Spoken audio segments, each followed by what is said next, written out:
ಶ್ರೀ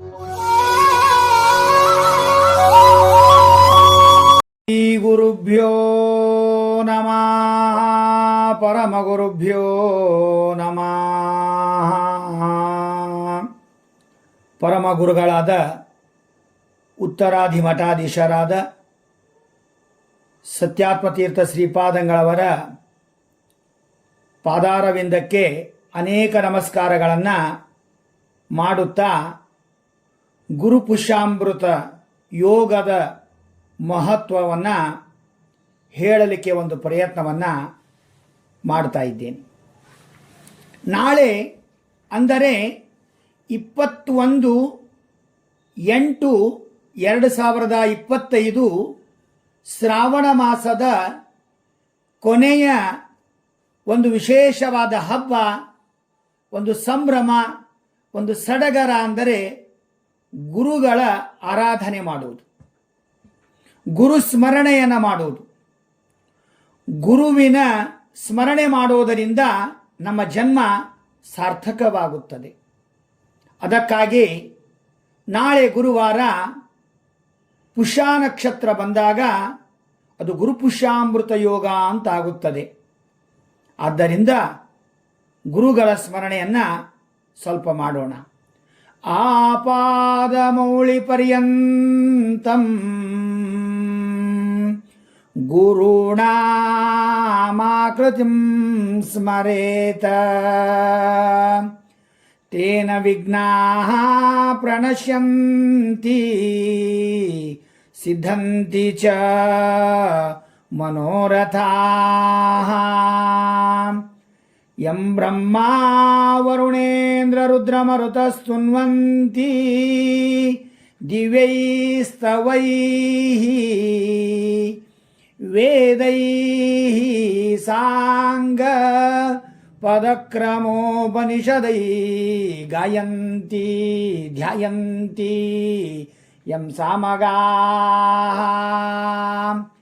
ಧ್ಯಾನಾವಸ್ಥಿತ ತದ್ಗತೇನ ಮನಸಾ ಪಶ್ಯಂತಿ ಯಂ ಯೋಗಿನೋ ವಿರಾಗಿನೋ ತ್ಯಾಗಿನೋ ಮಹಾತ್ಮಾನಃ ಧರ್ಮಾತ್ಮಾನಃ ಸತ್ಯಾತ್ಮಾನಃ ಯಸ್ಯಾಂ ತಮ್ಮ ನ ವಿದುಃ ಸುರಾಸುರಗಣಾಃ ದೇವಾಯ ತಸ್ಮೈ ನಮಃ.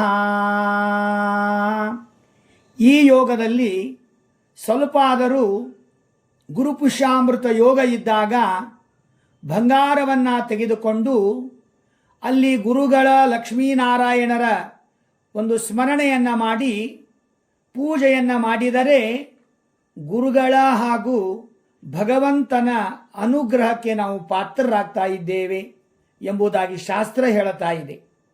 ಈ ಯೋಗದಲ್ಲಿ ಗುರುಗಳ ಸ್ಮರಣೆ ಮಾಡೋದು ಅತ್ಯಂತ ಅವಶ್ಯಕ. ಏಕೆ ಎಂದರೆ ಗುರುಗಳ ಸ್ಮರಣೆ ಮಾಡಿದರೆ ಅನೇಕ ತರಹದ ಜ್ಞಾನಗಳ ಸಂಪತ್ತು ಗುರುಗಳ ಮುಖಾಂತರವಾಗಿ ನಮಗೆ ದೊರೀತಾ ಇದೆ. ಗುರು ಒಲಿದರೆ ಹರಿ ಒಲಿವ ಎಂಬ ಒಂದು ಪುರಂದರ ಅನೇಕ ದಾಸರ ವಾಕ್ಯವನ್ನು ನಾವು ನೋಡ್ತಾ ಇದ್ದೇವೆ. ಭಾಗವತ ಪುರಾಣದ ವಾಕ್ಯ, ಭಾಗವತದಲ್ಲಿ ಗುರುಗಳ ಮಹತ್ವವನ್ನು ಅತ್ಯಂತ ಸೊಗಸಾಗಿ ಹಾಡಿದ್ದಾರೆ, ಪಾಡಿದ್ದಾರೆ. ಯಾವನು ಗುರು ಸ್ಮರಣೆ ಮಾಡುತ್ತಾನೋ ಅವನ 7 ತಲೆಮಾರಿನ ತನಕ ಅವರ ಜನಗಳ ಉದ್ಧಾರವಾಗ್ತಾ ಇದೆ. ಯಾರು ಮೃತ್ಯು ಸಂಕಟದಿಂದ ಯಾರು ನಮ್ಮನ್ನು ಪಾರು ಮಾಡುತ್ತಾರೋ ಅವರೇ ನಿಜವಾದ ಗುರುಗಳು. ಅಂತಹ ಗುರುಗಳ ಸ್ಮರಣೆ ಮಾಡುವ ದಿವಸವೇ ಗುರುಪುಷ್ಯಾಮೃತ ಯೋಗ ಎಂಬುದಾಗಿ ಶಾಸ್ತ್ರದಲ್ಲಿ ನಮಗೆ ಹೇಳಿದ್ದಾರೆ. ಅದಕ್ಕೆ ಒಂದು ಕಥೆ ನಮಗೆ ನೆನಪಾಗ್ತಾ ಇದೆ. ಶ್ರೀಮದ್ ಭಾಗವತದಲ್ಲಿ ಬೃಹಸ್ಪತ್ಯಾಚಾರ್ಯರು ಇಂದ್ರನ ಹತ್ತಿರ ಬಂದಾಗ ಇಂದ್ರ ಅವರಿಗೆ ಅಪಮಾನ ಮಾಡ್ತಾ ಇದ್ದಾನೆ.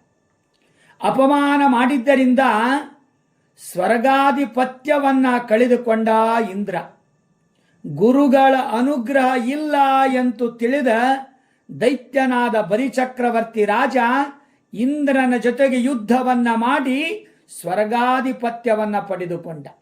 ಆದ್ದರಿಂದ ಗುರುಗಳ ಅನುಗ್ರಹಕ್ಕೆ ನಾವು ಪಾತ್ರರಾದರೆ ನಮ್ಮ ಸುಖ ಶಾಂತಿ ನೆಮ್ಮದಿಯನ್ನ ಗುರುಗಳು ದಯಪಾಲಿಸುತ್ತಾರೆ ಎಂದು ಮುಂದೆ ಅದೇ ಒಂದು ಮುಂದಿನ ಕಥೆಯಲ್ಲಿ ದೈತ್ಯ ಗುರುಗಳಾದ ಶುಕ್ರಾಚಾರ್ಯರಿಗೆ ಬಲಿಚಕ್ರವರ್ತಿ ರಾಜ ಅಪಮಾನ ಮಾಡುತ್ತಾನೆ, ಅವರ ಮಾತು ಕೇಳ್ತಾನೆ. ಇದರಿಂದ ಸ್ವರ್ಗಾಧಿಪತ್ಯವನ್ನ ಕಳೆದುಕೊಂಡ ಬಲಿಚಕ್ರವರ್ತಿ ರಾಜ. ಆದ್ದರಿಂದ ಪುರಾಣದಲ್ಲಿ ಹೇಳಿದ ಹಾಗೆ ನಾವು ಗುರುಗಳ ಅನುಗ್ರಹಕ್ಕೆ ಪಾತ್ರರಾಗಬೇಕು. ಆಯುರ್ವೇದ ಶಾಸ್ತ್ರದಲ್ಲಿ ಗುರುವಾರ ಪುಷ್ಯ ನಕ್ಷತ್ರ ಬಂದಾಗ ವೈದ್ಯರು ಅಮೃತ ಬಿಂದುವನ್ನು ಹಾಕುತ್ತಾರೆ. ನಮ್ಮ ಮಕ್ಕಳಿಗೆ ಜ್ಞಾಪಕ ಶಕ್ತಿ, ಒಳ್ಳೆಯ ಜ್ಞಾನ, ಆಯುಷ್ಯ, ಆರೋಗ್ಯ, ಯಶಸ್ಸು, ಕಾಂತಿ ಇವೆಲ್ಲವೂ ಬರಬೇಕಾದರೆ ಆ ಗುರುಗಳ ಮುಖಾಂತರ ಕೊಟ್ಟ ಔಷಧಿಗಳನ್ನು ನಾವು ಹಾಕಿಕೊಂಡಾಗ, ನಮ್ಮ ಮಕ್ಕಳಿಗೆ ಹಾಕಿಕೊಂಡಾಗ ನಾವು ಗುರುಗಳ ಅನುಗ್ರಹಕ್ಕೆ ಪಾತ್ರರಾಗುತ್ತೇವೆ. ಗುರುವಿನ ಗುಲಾಮನಾಗುವ ತನಕ ದೊರೆಯದನ್ನ ಮುಕುತಿ ಎಂಬ ಅತ್ಯಂತ ಸಮೀಚೀನವಾದ ಕನ್ನಡದ ಪದ್ಯಗಳಲ್ಲಿ ಗುರುಗಳ ಅನುಗ್ರಹಕ್ಕೆ ನಾವು ಪಾತ್ರರಾಗಬೇಕಾದರೆ ಗುರು ಪುಷ್ಯಾಮೃತ ಯೋಗವನ್ನ ನಾವು ಆಚರಣೆ ಮಾಡಲೇಬೇಕು. ಇದೇ ಸಂಸ್ಕೃತದಲ್ಲಿ ಕೃಷ್ಣಂ ವಂದೇ ಜಗದ್ಗುರುಂ. ಅದಕ್ಕಾಗಿ ಕೃಷ್ಣ ಮೊದಲು ಗುರುವನಾಗಿ ಒಂದು ಭಗವದ್ಗೀತೆಯ ಉಪದೇಶವನ್ನ ಮಾಡಿ ಜಗತ್ತಿಗೆ ಒಳ್ಳೆಯ ಮಾರ್ಗವನ್ನು ತೋರಿಸಿದ ಗುರು ಆ ಕೃಷ್ಣ ಪರಮಾತ್ಮ. ಅದಕ್ಕಾಗಿ ಗುರುಗಳಾದ ಕೃಷ್ಣನ ಸ್ಮರಣೆಯನ್ನ, ರಾಮನ ಸ್ಮರಣೆಯನ್ನ ನಾವು ಮಾಡಲೇಬೇಕು. ಗುರುಗಳು ಶಿಲ್ಪಿಗಾರರು. ಗುರುಗಳ ಹತ್ತಿರ ಹೋದರೆ ನಾವು ಮೂರ್ತಿಯಾಗುತ್ತೇವೆ. ಗುರುಗಳ ಹತ್ತಿರ ಹೋಗದೆ ಇದ್ದರೆ ತೆಂಗಿನಕಾಯಿ ಒಡೆಯುವ ಕಲ್ಲಿನಂತೆ ಆಗುತ್ತೇವೆ. ಆದ್ದರಿಂದ ನಾವು ಗುರುಗಳ ಅನುಗ್ರಹಕ್ಕೆ ಪಾತ್ರರಾಗಬೇಕು. ಜಗತ್ತಿನ ಒಳ್ಳೆಯ ವ್ಯಕ್ತಿಗಳಾಗಿ ಬೆಳೆಯಬೇಕಾದರೆ, ದೇಶಕ್ಕೆ ಒಳ್ಳೆಯ ಪ್ರಜೆಗಳಾಗಬೇಕಾದರೆ, ದೇಶಕ್ಕೆ ನಮ್ಮ ತನವನ್ನ ತೋರಿಸಬೇಕಾದರೆ ಗುರು ಸ್ಮರಣೆ ಅತ್ಯಂತ ಅವಶ್ಯಕ. ಭಾರತೀಯ ಸಂಸ್ಕೃತಿಯ ಪರಂಪರೆಯಲ್ಲಿ ಗುರುಗಳ ವಂದನ, ಗುರುಗಳ ಸ್ಮರಣ ಮತ್ತು ಗುರುಪುಷ್ಯಾಮೃತ ಯೋಗ ಅತ್ಯಂತ ಯೋಗ್ಯವಾದದ್ದು. ಅದಕ್ಕಾಗಿ ಗುರುಗಳು ನಮಗೆ ಮುಖ್ಯರಾಗಿದ್ದಾರೆ. ಗುರುವಿನ ಉಪದೇಶವನ್ನ ಪಡೆದ ಶಿಷ್ಯರು, ವಿದ್ಯಾರ್ಥಿಗಳು, ವಿದ್ಯಾರ್ಥಿನಿಯರು ಇಡೀ ವಿಶ್ವಕ್ಕೆ ಮಾದರಿಯಾಗಿ ಅತ್ಯಂತ ಒಳ್ಳೆಯ ಕೆಲಸವನ್ನ ಮಾಡುವುದರಲ್ಲಿ ಅವರ ಪಾತ್ರ ಬಹಳ ದೊಡ್ಡದು. ಆದ್ದರಿಂದ ಗುರು ಪುಷ್ಯಾಮೃತ ಯೋಗದಂದು ಗುರುಗಳ ಸ್ಮರಣೆಯನ್ನ ಮಾಡುವುದು ಬಹಳ ಮುಖ್ಯವಾಗಿದೆ. ಗುರು ಪುಷ್ಯಾಮೃತ ಯೋಗ ಅತ್ಯಂತ ಯೋಗ್ಯವಾಗಿದೆ. ನಮ್ಮ ಗುರುಗಳಾದ ಉತ್ತರಾದಿ ಮಠಾಧೀಶರಾದ ಶ್ರೀ 1008 ಸತ್ಯಾತ್ಮ ತೀರ್ಥ ಶ್ರೀಪಾದಂಗಳವರ ಅಮೃತೋಪದೇಶ, ಹಿತೋಪದೇಶ, ಆದೇಶ, ಉಪದೇಶ, ಸಂದೇಶವನ್ನ ನಾವು ತಿಳಿದಾಗ ಮಾತ್ರ ನಮ್ಮ ಬದುಕು ಸಾರ್ಥಕತೆ ಬೆಳೆಯುತ್ತದೆ. ಸಾರ್ಥಕ ನಮ್ಮ ಜನ್ಮ ಬದುಕು ಆಗುತ್ತದೆ.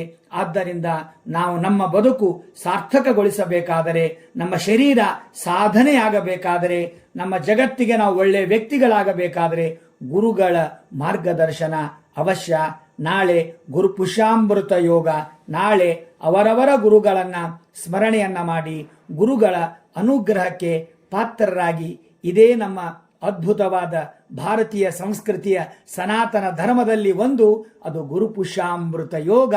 ನಿಮ್ಮ ಕುಟುಂಬಕ್ಕೆ, ನಮ್ಮ ರಾಜ್ಯಕ್ಕೆ, ಇಡೀ ನಮ್ಮ ಅಖಂಡ ಭೂಮಂಡಲವಾದ ನಮ್ಮ ಕರ್ನಾಟಕ, ಅಖಂಡವಾದ ಹಿಂದೂಸ್ತಾನಕ್ಕೆ ಗುರುಗಳ ಅನುಗ್ರಹ ನಿರಂತರವಾಗಿ ಇರಲಿ ಎಂಬುದಾಗಿ 2 ಮಾತುಗಳನ್ನು ಗುರುಗಳ ಪಾದಾರವಿಂದಗಳಲ್ಲಿ ಸಮರ್ಪಣೆ ಮಾಡ್ತಾ ಇದ್ದೇನೆ. ಶ್ರೀಕೃಷ್ಣಾರ್ಪಣಮಸ್ತು.